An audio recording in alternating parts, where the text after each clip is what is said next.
Trước Mai xin trân trọng kính chào quý vị. Kính thưa quý vị, hôm nay Trước Mai hân hạnh giới thiệu đến quý vị tổ chức Liên minh cho một Việt Nam tự do và dân chủ. Thưa quý vị, từ 39 năm qua, chúng ta người Việt tị nạn khắp nơi trên thế giới đã đấu tranh không ngừng nghỉ, đòi hỏi tự do, dân chủ và nhân quyền cho Việt Nam bằng nhiều phương thức khác nhau. Gần đây, tiến sĩ Nguyễn Đình Thắng và cựu dân biểu Cao Quang Ánh đã thành lập một tổ chức có tên là Liên minh cho một Việt Nam tự do và dân chủ, được giới thiệu vào lúc 7 giờ chiều ngày 15 tháng 7 tại nhà hàng Harvest Moon ở Quoc, Virginia. Tiến sĩ Thắng cho biết, từ 39 năm qua, chúng ta, người Việt tị nạn khắp nơi trên thế giới, chưa sử dụng đúng mức sức mạnh tiềm tàng, đó là quyền công dân của các quốc gia dân chủ như Hoa Kỳ, Úc Châu, Canada, Đức, Pháp, v.v. Cương vị của người Mỹ gốc Việt là làm chủ một phần của Hoa Kỳ, làm chủ một phần chính sách của Hoa Kỳ đối với Việt Nam.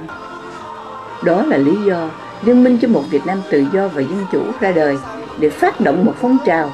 Nơi nào có người Việt tự do, nơi đó có những cuộc vận động với những vị dân cử của các quốc gia dân chủ trên thế giới.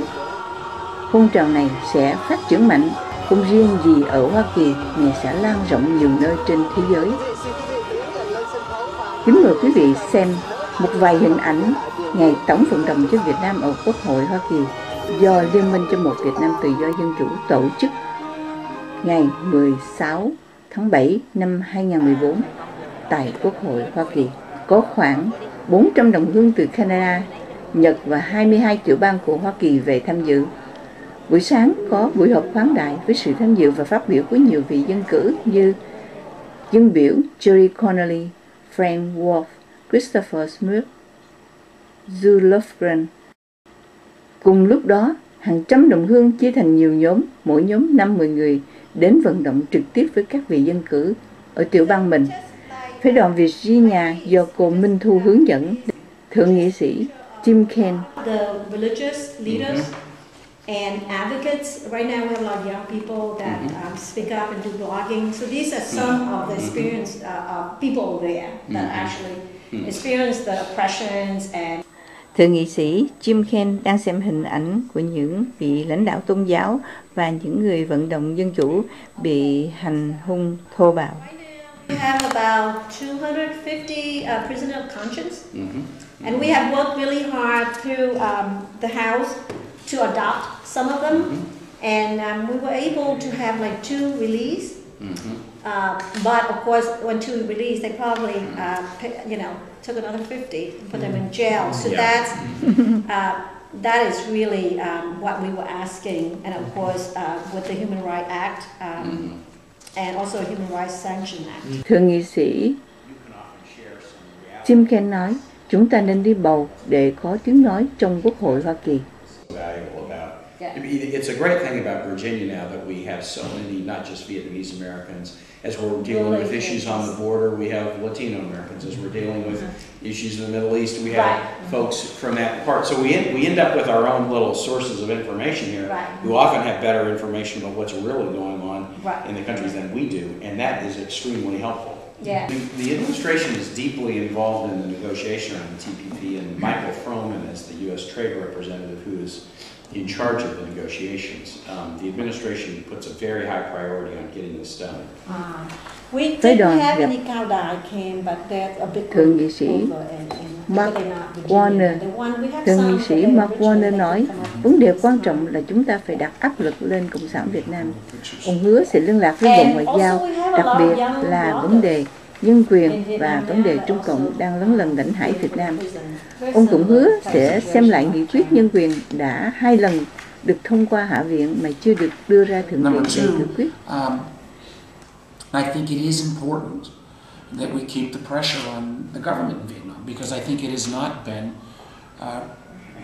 respectful for human rights. The point that was made last year when we were together, these awful pictures, and I need to do more on the TPP negotiations. I'm now a member of the Finance Committee. I wasn't a member of the Finance Committee last year, so that gives me the ability to be part.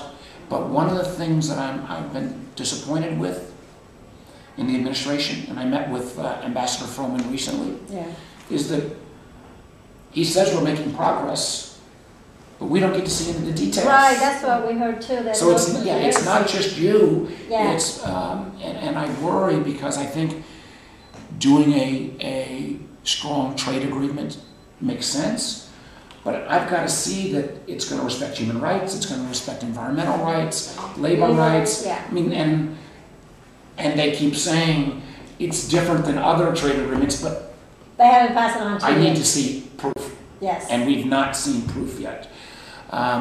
So I will take this message. I will tell Ambassador Froman that, listen, I'm hearing from the Vietnamese community, particularly on human rights issues, we need to address this. But I think it's really important that we keep the pressure on the Vietnamese government to become more open, to not have religious persecution, but at the same time, build a stronger alliance. Right, because we have China. Because we have China. Yeah. Last year, Yeah. when we had the Human Rights Day, I mean, I was very proud to speak, but it seemed like there were only 1 or 2 Democrats and 10 Republicans speaking. So Yes. we need to make this more of a bipartisan. I totally agree. People stay participating. Yes. It's important to get your elected officials' attention. You have to vote. So it's Yes. very important to keep voting. We need to report back to you on my next set of conversations with the administration about TPP. Wow. Okay? And I need to relay to the American administration how important it is, particularly in Vietnam, that if Vietnam is going to be part of this, I know July 20th is the next round is supposed to be finished, that we make sure that human rights are respected in Vietnam, and I will make sure that some of these photos I'll get to Mr. Froman. Okay. Second, that we need to continue to monitor not just trade relations, but military partnership and other diplomatic efforts to watch China's incursion into Vietnamese. Yeah. And that will be the whole land, area the too, whole in area. Philippines. Yeah. So that Yes. Third is that we need to look at the legislation that's passed the House and see if there's a way we can make a bipartisan affirmation. Biểu tình ở Upper Senate Park gần Quốc hội Hoa Kỳ. The Obama administration to consider the issues in the South China Sea. U.S. interests must be protected. Freedom in South China Sea area must be protected. The rights of citizens must be protected. I would like to introduce to you Representative Cynthia Loomis from the great state of Wyoming. Well, I want to thank Congressman Gao for inviting me to join you today. A chance to focus on issues important to both our countries, including regional stability and trade. Một phái đoàn đang ở Bộ Ngoại giao và nhiều phái đoàn khác vẫn còn đi bước dọc những cái hành lang của Quốc hội Hoa Kỳ để tiếp xúc vận động. Nhưng ai chưa biết thì nói cho họ biết. Nhưng ai biết rồi mà chưa lên tiếng, chúng ta vận động để họ đứng cùng với chúng ta. Và thường thường là họ lắng nghe. Our great friend Alan Lowenthal. Thank you. I've also joined with Congressman Wolf. I have joined and signed on to a letter saying Ông nói ông đã cùng dân biểu Frank Wolf ký tên yêu cầu chính phủ Hoa Kỳ không nên cho Việt Nam tham gia TPP trừ khi Việt Nam cải thiện và chấm dứt vi phạm nhân quyền, cho phép tự do tôn giáo, người lao động được phát biểu, được tự do bầu cử.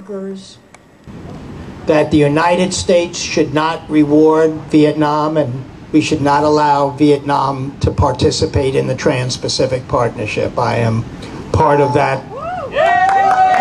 Cái điểm là chúng ta cần phải lên tiếng ở tại trung tâm quyền lực của các quốc gia tự do và dân chủ, bởi chưa bao giờ thể chế cộng sản độc tài ở Việt Nam bị kẹt như bây giờ. Họ bị kẹt bởi cái giàn khoan, họ không còn thể nương tựa vào Trung Quốc được nữa. Và thế giới tự do không phải sợ, e ngại rằng quá mạnh tay với lại chế độ độc tài bây giờ thì họ lại nghiêng thêm về Trung Quốc. Chuyện này không thể xảy ra được nữa. Và chính bởi vậy mà chúng ta cần phải thuyết phục Hoa Kỳ và tất cả các quốc gia khác như Canada, Úc, Đức, Nhật, Anh, Pháp vân vân cần mạnh tay ngay lúc này. Đây là cơ hội vàng cho dân chủ và tự do của đất nước chúng ta. Nhưng mà cộng đồng người Việt hải ngoại phải làm vai trò đó.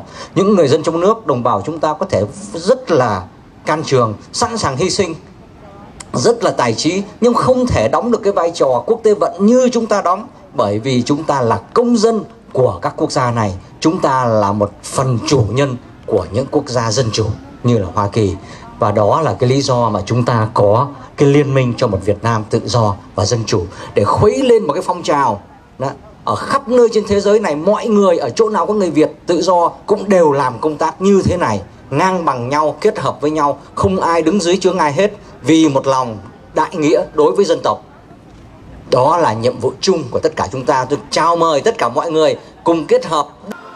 Điều đặc biệt là Liên minh cho một Việt Nam tự do và dân chủ đã kết hợp được rất nhiều người thế hệ trẻ từ các tiểu bang ở xa về và những người trẻ ở vùng Hoa Tình Đốn.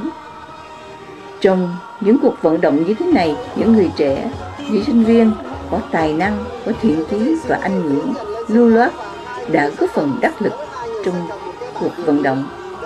Các hội đoàn trong các cộng đồng nên quan tâm đến việc hướng dẫn và giúp đỡ thế hệ trẻ để thay thế thế hệ cha ông trong phương thức vận động mới.